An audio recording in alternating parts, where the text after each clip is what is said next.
uma palavra, a liturgia da palavra de hoje. Vocação. Deus chama. Na semana passada nós celebrávamos o batismo do Senhor. E hoje nós celebramos a vocação do batizado. Nós nos unimos ao Senhor no seu batismo. Esse é o início, o princípio, a origem do nosso batismo. E hoje nós temos a oportunidade de refletir sobre a nossa vocação como batizados. Vocação que não é uma invenção da nossa cabeça. A vocação que é chamado de Deus. Deus chama, nós respondemos. De alguma maneira, aqueles que nós chamamos de vocacionados, na verdade todos são chamados, nós chamamos de vocacionados aqueles que têm a vocação sacerdócia, a vida religiosa. Talvez tenhamos uma experiência muito particular disso, pelo que foi o ter que escutar um chamado diferente para uma vida diferente e ter que responder de uma maneira diferente a isso. Mas temos uma vocação comum. E vemos aqui em Samuel o que significa o ser chamado por Deus, como Deus realmente tem na sua boca o nosso nome e o pronuncia, chamando para que realmente nós vamos a seu encontro, porque Ele tem um plano, um sonho para nós, para cada um de nós. Esse sonho do qual fala São Paulo, de sermos membros de Cristo, de sermos com o Senhor um só corpo e um só espírito, e encontrar em Cristo a nossa plenitude. Nós não temos a nossa plenitude, assim como não somos nós que nos chamamos. É outro que nos chama para nos oferecer essa plenitude, essa vida eterna e essa vida plena noutro, Ele, outro que chama para que eu nele encontre a minha plenitude. O Salmo fala de uma maneira muito maravilhosa de dar essa resposta a Deus e de viver essa vocação. Eis que vem o Senhor, com prazer faço a vossa vontade. Com prazer, com alegria, eu vivo a vida que você sonhou para mim. E nos encontramos com essa mesma realidade no Evangelho, às vezes, de repente, de uma maneira menos compreensível. João, ele é muito profundo e, ao mesmo tempo, ele retrata de uma maneira muito objetiva o que deve ter sido esse encontro entre André, João Batista, depois Jesus e depois Pedro.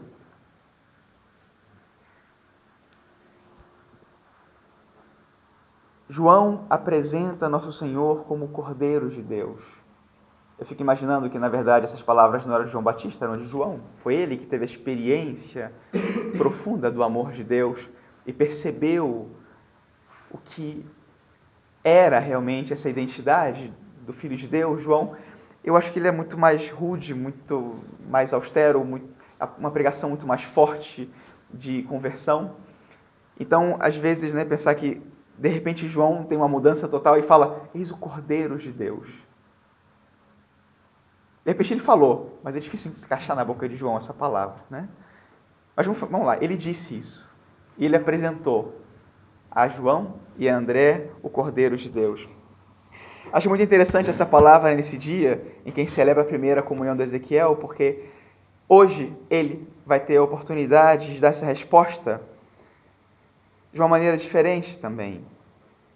O padre, antes da comunhão, ele mostra o corpo e o sangue do Senhor e diz, eis o Cordeiro de Deus.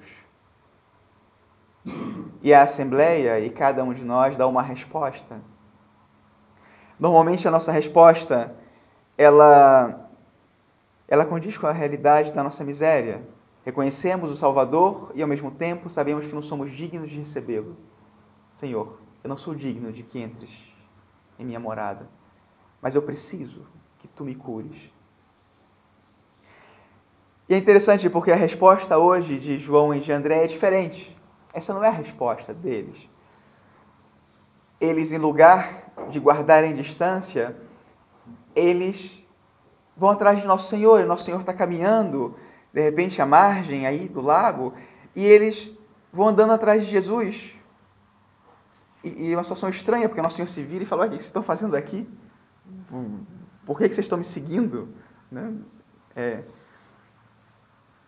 Eu estava imaginando, desculpe a comparação, né? Mas é de repente um rapaz que ele gosta de uma moça e não sabe o que dizer para ela e fica perto, e a moça se incomoda e fala assim: mas o que você está fazendo aqui do meu lado?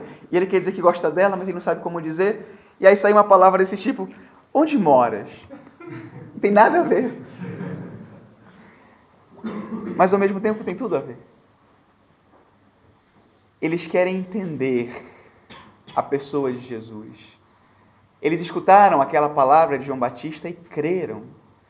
E eles precisam encontrar o modo, não de trazer Jesus para a sua vida, não de simplesmente que, Senhor, vem a mim, mas, Senhor, deixa eu experimentar a tua vida, a vida em ti. Tem um chamado que precede essa resposta. E eles querem dar essa resposta. Senhor, me fala, o que é essa vida em ti? Como que eu vivo isso? Como que eu te sigo? Onde moras? E eles foram e permaneceram aquele dia com ele. Era por volta das 4 da tarde. Foi inesquecível esse encontro.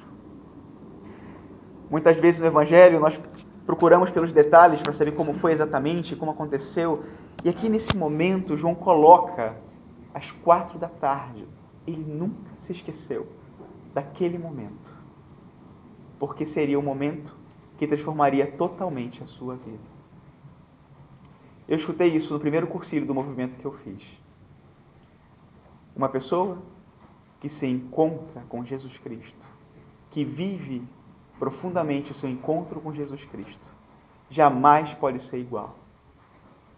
Jamais pode permanecer a mesma. Porque o encontro com Cristo transforma e transforma para sempre.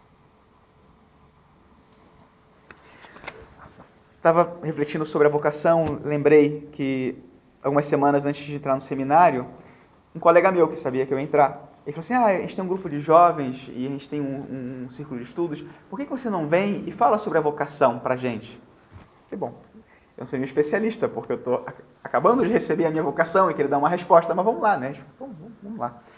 E aí a gente chegou lá, e aí, para começar, eu falei: o que vocês acham disso da vocação, da ideia da vocação? E aí teve um que era o responsável de um grupo de jovens, né, no outro lugar, tinha muita formação, eu tinha uma admiração por ele, né?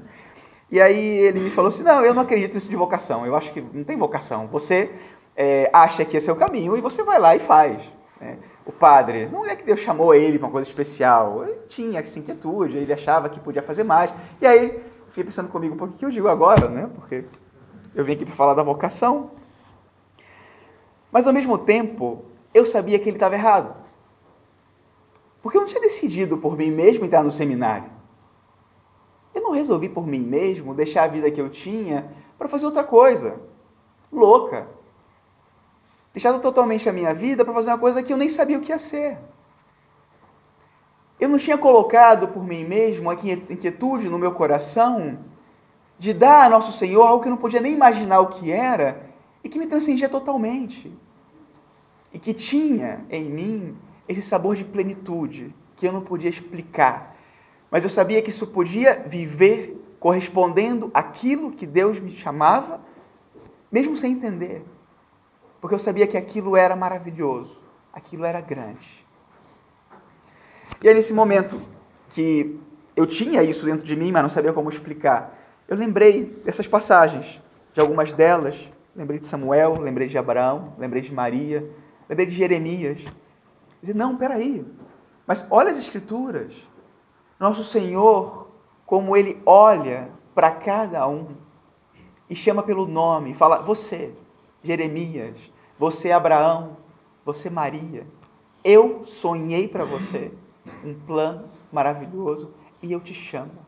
Você quer? E aí do nosso lado a nossa resposta: Senhor, eu não sei o que é isso, eu não entendo. E aí isso também se refere à nossa vocação de batizados. Porque é muito difícil entender o que é essa vocação. Há uma plenitude que nós não podemos tocar com as nossas mãos, mas que nós sabemos que existe, porque no nosso coração Deus colocou essa semente de plenitude, de eternidade, de uma felicidade que a gente nem imagina, mas que a gente sabe que existe porque está na nossa alma isso. Sim, Senhor, eu quero isso. Eu quero esse sonho, porque eu sei que o meu sonho, para mim, é muito pouco. Mas o teu sonho, esse é o sonho que vale a pena viver e que vale a pena sonhar cada dia. Era por volta das 4 da tarde. E assim, nós vemos como as nossas vocações, elas se entrecruzam, né? Elas estão todas relacionadas, porque depois do meu encontro com Cristo, eu terei a minha oportunidade de dar testemunho desse encontro.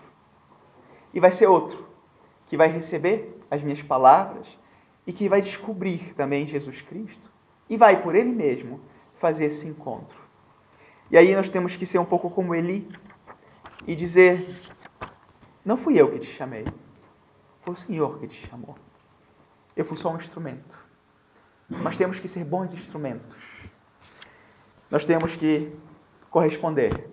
Temos que responder com propriedade, para que a nossa vida seja realmente o testemunho coerente, verdadeiro, profundo do que é esse chamado, do que é o encontro com Cristo, para que, através de nós, muitos outros possam chegar a esse encontro e possam chegar também na vivência da sua vocação, a plenitude para a qual Deus é Senhor. Louvado seja nosso Senhor Jesus Cristo. Para sempre seja louvado.